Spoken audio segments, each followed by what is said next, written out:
Ok, muchachos, entonces, ya para terminar, entonces hasta ahora hemos solo procesado, ya la otra clase ya les toca operar a ustedes un dataset, bien así, bien bacano. Tengo un dataset especialmente pensado para ustedes. Usted no quiere hacer nada. Entonces, muchachos, ahora vamos a hablar del procesamiento de las salidas. ¿Qué pasa con las salidas, muchachos? Herrera sí está luego como aburrido.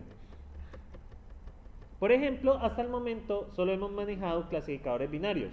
¿Es o no es? Por ejemplo, el género es un clasificador binario. ¿Es mujer o no es mujer? ¿Sí? ¿Es 0 o 1 la salida? Y hasta ahora hemos tenido una sola neurona de salida. ¿Sí? Pero ¿qué pasa? Eso la vida lamentablemente no es así. A veces tenemos más de una categoría, más de dos categorías. ¿Qué quiere decir eso? ¿Qué nos toca evaluar? Más casos. Entonces, ¿qué hacemos? Entonces, hay muchos problemas que tienen más de dos salidas o salidas enteras. ¿Y qué pasa con nuestra función de salida? Es una función sigmoide. ¿Qué valor de operación tiene? ¿0 o 1? Muchas redes neuronales lo que hacen es colocar un escalón en la salida. ¿Sí? ¿Para qué colocar un escalón? ¿Para que sea estrictamente 0 o para que sea estrictamente 1? Nada más que la sigmoide, esa curvita, permite moverse, ¿sí? Permite tener un rango de operación. La escalón es abrupta. Realmente la diferencia entre la escalón y la sigmoide es que la sigmoide es una más suave. ¿Sí? Entonces, esto está repetido. Bueno, se lo borro luego. Entonces, muchachos, lo que podemos hacer es binarizar las salidas, pero esta binarización es un poco distinta. Supongan, muchachos, que ustedes tienen tres clases: verde, rojo y azul. Entonces, eso está así en el dataset. En el dataset ustedes van a encontrar que el Y, o sea, la salida, puede aparecer azul, rojo, verde. Entonces, ¿qué cree? Si nuestra salida puede ser 0 o 1, ¿qué creen que se hace? ¿Qué sería la mejor estrategia? ¿Cuál sería la mejor estrategia de para este caso? O 1. Yo no puedo, o sea, yo necesito codificar azul, rojo y verde de alguna manera. Por- También podríamos codificar, pero es un poco complicado, porque yo tengo que hacer un conteo, ¿cierto? Y yo tengo que saber que este es 0, 0, este es 0, 1 y este es 1, 0. Entonces hay una manera más sencilla de manejarlo, es sencillamente cada una de estas pasa a ser una salida, cada una de estas. Entonces vamos a tener Y azul, Y rojo y Y verde. Entonces, ¿cómo va a cambiar eso? Entonces vamos a tener las características, cuales quieran que sean, y vamos a tener una salida Y azul, Y rojo y Y verde. ¿Qué pasa? Si en alguna parte verde es 1, como en la salida, 1, 0, 0. Si en alguna parte es rojo, 0, 1, 0. Estas salidas son mutuamente excluyentes. Existe una razón, es porque es más fácil entrenar, es más fácil para el cálculo del error de salida. ¿Por qué? Ustedes recuerdan que el error de salida es la sumatoria de ¿qué?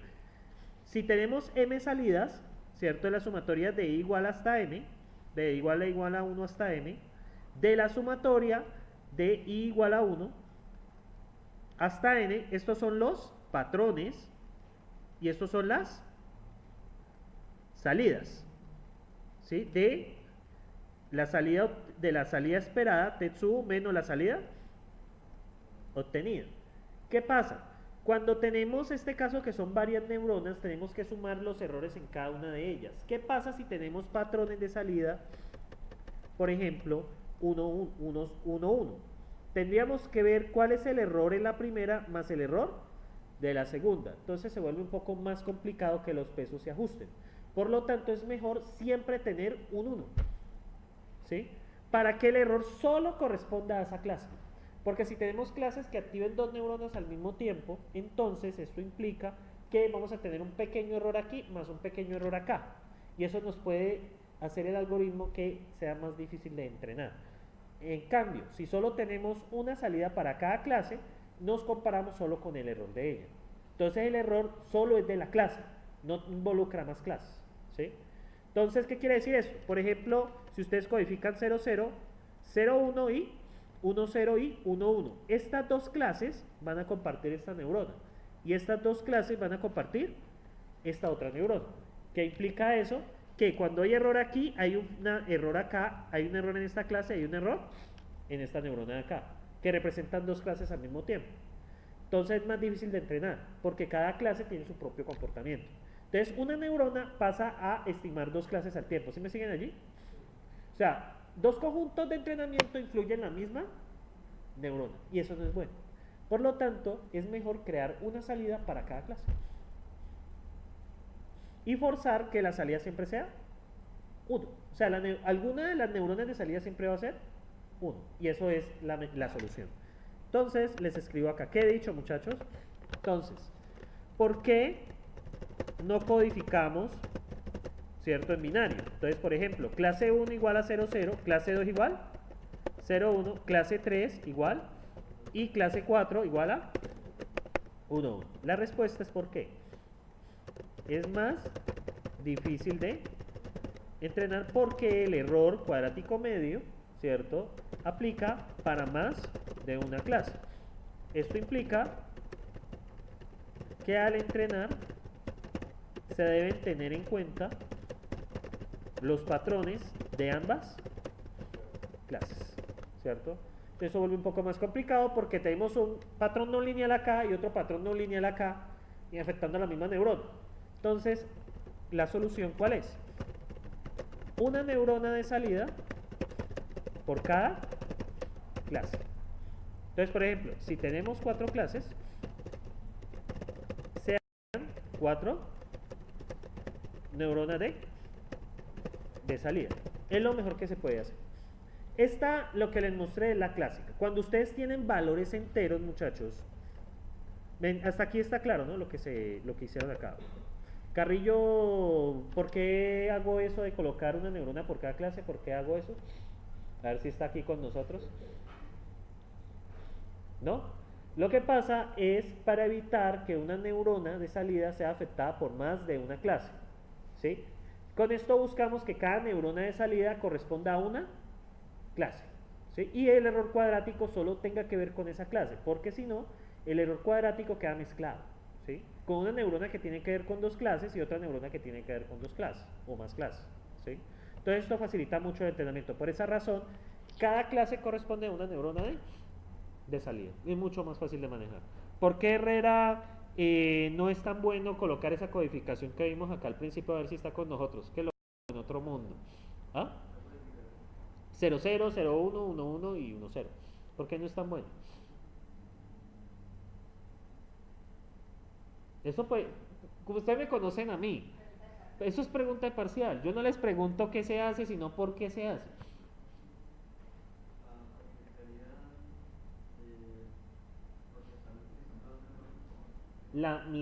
Se utiliza una neurona para distintas clases. No, eso no es bueno, ¿sí? Por esa razón es mejor crear muchas salidas, ¿sí?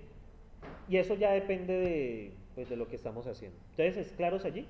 Cuando ya más son más de... O sea, por ejemplo, si son dos clases, es sencillo. Lo que ustedes pueden hacer, clase 1 vale 0 y clase 2 vale 1. Y listo. ¿Sí? Porque un objeto no puede ser de dos clases al mismo tiempo. Aunque hay problemas que se llaman problemas multiclase.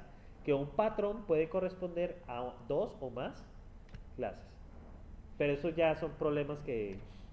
Sí, o sea, puede pasar. Son clasificación multiclase. ¿Sí?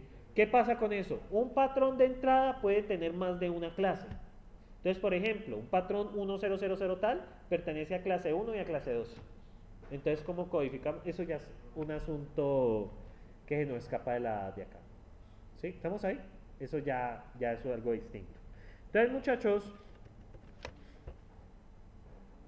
acá, cuando ustedes tienen datos continuos, ahí sí deben categorizar. Y cada categoría es una clase. Obligatoriamente toca categorizar. ¿Por qué? Si tengo números de entero del 0 al 100, pongamos que es mi salida, una neurona que esté, digamos, con esas salidas así. ¿Por qué debo categorizar? Porque si tengo 100 clases, ¿qué pasa? Son 100 salidas de neuronas de salida. Eso es poco práctico. Entonces yo puedo categorizarlo en 5 rangos. Y una vez categoricen, deben binarizar. ¿Sí? Recuerden que la salida es estrictamente binaria, 0 o 1, ¿sí? No puede ser otra cosa, ¿sí?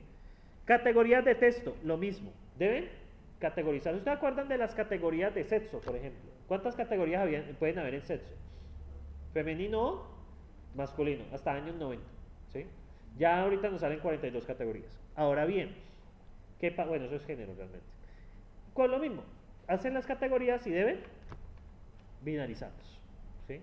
Las salidas estrictamente, muchachos, deben ser 0 o 1. Aunque hay literatura que permite valores intermedios, pero el problema para el entrenamiento es muy grande, ¿sí? Entonces es mejor que sean 0 o 1. ¿Estamos allí, muchachos? Entonces les voy a mostrar, bueno, esto ya lo dejamos para la próxima clase, les voy a mostrar el último ejemplo, ¿cierto? Que es el caso de binarizar salidas. Entonces, miren este caso de acá. Voy a cargar otro dataset. Entonces, este dataset que me inventé, este es inventadito, se llama multilevel. Entonces, ¿yo qué hago? Miren las salidas, realmente son dos salidas. ¿Y qué pasa con estas salidas? ¿Qué observan aquí? Son diferentes de 0 y 1. Esta tiene valores 2, 4 y 8 y esta tiene 0, 1 y 3. ¿Cómo manejamos eso? Entonces, bueno, cargamos los datos. ¿Qué he hecho aquí? Aquí cargué todas las entradas, son todos los que es menos F1 y F2. Miren el dataset, ¿cierto? Miren el dataset acá, menos F1 y F2. Y acá, lo que he hecho, bueno, ahora bien, ¿cómo binarizo? Sencillo, ¿cierto?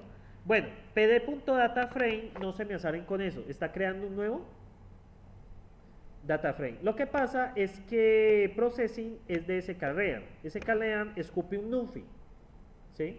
Entonces yo lo deseo convertir otra vez en data frame. De esta forma se hace. Realmente pueden, o sea, realmente este paso no es necesario. ¿Sí me siguen allí? Si no, lo dejo ahí para modo de ilustración. ¿No se me confunden? Entonces, ¿qué hace? Él va a binarizar y ¿qué hace? Busca MF1.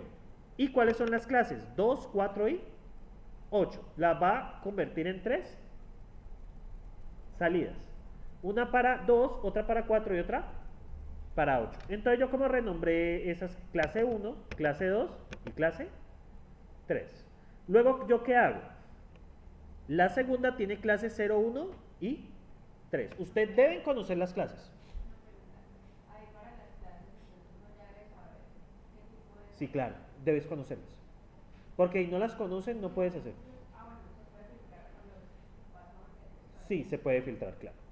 Pero en este caso hay que tener claro es que esas clases deben ser conocidas de antemano. Si no son conocidas de antemano, redes neuronales no es su técnica, así pare de contar. Redes neuronales requiere que usted sepa cuáles son las clases. Ya digamos, si usted no sabe cuáles son las clases, un problema de clustering, por ejemplo, aplicar un K-means para saber cuántas clases hay, pues ya es otro, ya se vuelve otro dominio.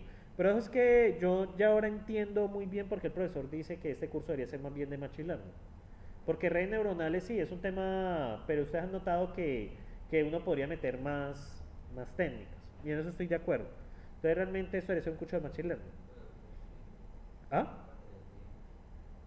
No, realmente se alcanza a dar, pero cada técnica muy enfocada. El concepto, aplique. Pero lo importante aquí no es tanto la técnica, sino lo que hagas con. O sea, realmente las técnicas están y ustedes por fuera leen la literatura. ¿Cómo se hace una red neuronal? Ah, no, pues se hace así. Aquí lo importante es cómo manejar los datos y para qué usarlos. Entonces, bien, y obviamente esto habrá preguntas en el parcial sobre el manejo. Yo puedo darles un pequeño dataset. Entonces, pregunta, ¿usted qué hace con estos datos? Entonces usted me explica, no, es que primero los binarizo, luego le hago esto, luego le hago y sustenta. El segundo parcial va a ser un dataset pequeño, puede tener nans y no tener nans. Y bueno, ¿qué hago con eso para procesarlo con una red neuronal? Eso es una pregunta que sí o sí va a salir, ¿sí? Bien, muchachos, luego ¿yo qué hago? Miren aquí lo que yo hago. Entonces, ya saqué esto que se me vuelven las salidas. Y luego ¿qué hago? Las pego en ese concat. Ya estas son las binarizadas, correcto. Y aquí lo que hago es pegarlas. Las pego de forma horizontal. Entonces miren cómo me queda el dataset, para que pille. Uy, vamos a limpiar. Entonces, si hasta ahora sí me siguen, muchachos, pues son códigos, los de hoy han sido códigos sencillos. 4, binalizar salidas. Entonces observen acá. Estas son mis entradas, X y Y. Estas son mis salidas. Este es convertir el primero, F1, en binarizada. Miren, si es 2, ¿qué marca? 1, 0, 0. Si es 4, 0, 1, 0. Si es 1, 0, 0. ¿Sí? Eso es lo que uno va a hacer con las salidas. Luego viene la F2, que serían C5, C4, C5 y C6. Y finalmente las que las pego. Y ese es mi Y. Lo bueno del perceptron es que él ya, si ve 6 salidas, automáticamente coloca 6 neuronas de salida. ¿Preguntas hasta allí, muchachos? Entonces la estrategia con las salidas es binarizarlas. ¿Sí? Y es crear una salida por cada clase. ¿Por qué? Por el tema del entrenamiento. Como nos basamos en el error cuadrático medio, es mejor que ese error solo tenga que ver con una sola clase, porque si no el entrenamiento se nos vuelve mucho más demorado, ¿sí? Entonces por esa razón, eso de hecho lo que explican en el libro que referencié allí, en el de uno que dice Neural Networks, muy malo para los nombres. Hay uno ahí que dice, ahí hablan de esa parte, de que por eso se hace esta estrategia. ¿Preguntas hasta allí, muchachos? ¿Sentimientos? Edwin, preguntas. Por acá, muchachos, ¿ustedes Garzón? Casi le pego. Garzón, García. Ah, bueno, ya me aprendí el apellido, ya es algo. ¿Sí? Ustedes Cifuentes, Herrera, Villavicencio, Arana, Ocampo y Carrillo y Gamboa. Entonces, muchachos, preguntas finales. Sentimientos. Recuerden que el enlace va a extenderse hasta este sábado a las 11:59 con 59 segundos. No dejen pasarlo de ahí. ¿Sí?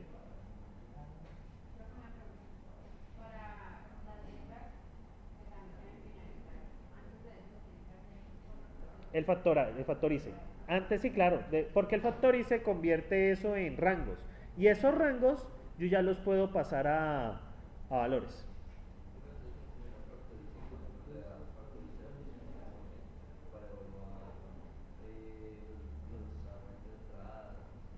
Esa es muy buena pregunta. Tendríamos que mirar. Tocaría aquí colocar en las clases, tocaría colocar aquí los rangos. El problema es que los rangos me toca construirlos. O sea, aquí irían los rangos. Esa es una excelente pregunta. Déjamela para la próxima porque toca construir un PDA.serial. O sea, toca construir el rango. Lo que pasa es que, por ejemplo, si tenemos de ese ejemplo va a comenzar la próxima clase. Yo sé cómo hacerlo, pero me tarda un poco más del usuario. Sino que si yo tengo unas edades, entonces yo qué hago digamos las salidas unas edades, por alguna razón, ¿sí? ¿Qué pasa? Yo digamos voy a predecir la edad, ¿sí? Entonces, de acuerdo a unos parámetros. Entonces, ¿qué pasa? Yo debo convertir eso en ¿qué? En categorías. Entonces lo categorizo, digamos creo 5 rangos, ¿sí? Ahora, esos 5 rangos debo binarizarlos. La pregunta de él es ¿qué coloco aquí en las clases? Entonces yo le tengo la respuesta. Hay algo que se llama pd.serial. Y con eso puedo crear esos rangos. Pero déjenmelo para la próxima clase porque no estoy seguro. En la pregunta realmente no se me había ocurrido. Entonces lo que voy a hacer es modificar este código y colocar los seriales. Pero eso ahí me toca hacerlo un poco más despacio. ¿Listo, muchachos? Entonces, muchachos, no sé, feliz fin de semana. Pásenla rico, delicioso. ¿Cierto? Usted viaje, si algo. Entonces sería eso. Entonces la próxima semana comienzo con ese ejemplo. La próxima semana vamos a hacer una práctica con un dataset. ¿Sí? La próxima semana ya terminaré este tema de preprocesamiento. ¿Qué vamos a hacer la próxima semana? El ejemplo que quedo debiendo a Edwin. Y que realmente es muy interesante el ejemplo. Lo segundo que hacemos es ver curva ROC, matriz de confusión y curva ROC. Eso salimos en media hora. Y ya lo que faltaría es que ustedes hagan un ejercicio con un dataset. Ya ahí terminamos preprocesamiento. Realmente el procesamiento merece mucho más, ¿sí? Porque realmente hay muchos detalles que hay que hablar, pero el tiempo no nos da. Ya después de eso seguimos con redes autoorganizadas, que destacan los mapas de cojones, y pasamos a redes de base radial, que esa sería parte del proyecto, las de base radial. Realmente son relativamente sencillas, ¿sí? y son mejor, y pues el algoritmo es mejor que va propagation, ¿sí? Mucho más preciso, más pesado. Y si nos alcanza el tiempo, hablamos de deep learning, pero yo lo dudo que alcance el tiempo. Entonces, muchachos, lo más probable es que el opcional quede para el final. Sí, al final. ¿Digo? Los parciales preprocesados, sí, claro. Sí, traigo los parciales preprocesados. Ay, muchachos. Pero bueno. Entonces quedamos así, muchachos. Nos vemos entonces dentro de 8 días. Pásenla bueno.